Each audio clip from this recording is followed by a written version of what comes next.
Hello，小朋友，我係 Connor 老師啊。今個禮拜我哋學嘅係眼、耳、口、鼻，我哋一齊嚟複習下我哋學過嘅詞語啦。首先第一個，呢隻係我哋嘅咩啊？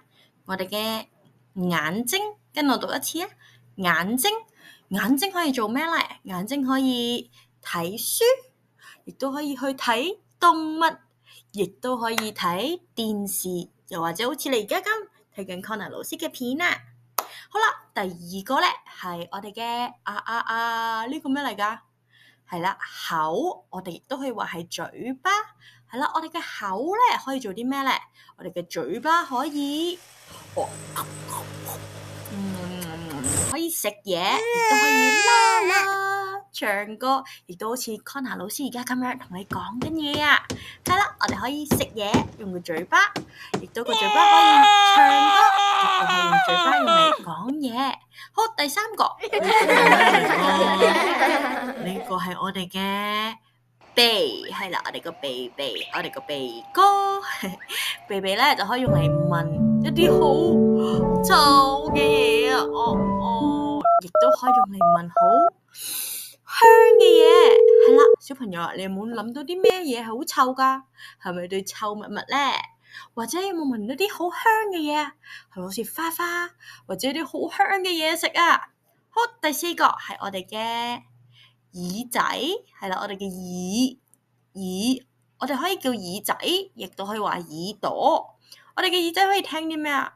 哎呀，好嘈嘅聲啊！有人喊啦，有人大叫啦，有人揼嘢啦，或者有人做工程喎，係啦，可以聽到啲好嘈嘅聲，但係亦都可以聽到一啲好開心、好日常嘅聲音喎。例如我哋玩嘅時候喺度嘻嘻哈哈咁樣笑啦，亦都可以聽到大自然雀仔嘅聲音啦，亦都可以聽到叮叮電話嘅聲音啦，或者好好聽嘅音樂樂器嘅聲音。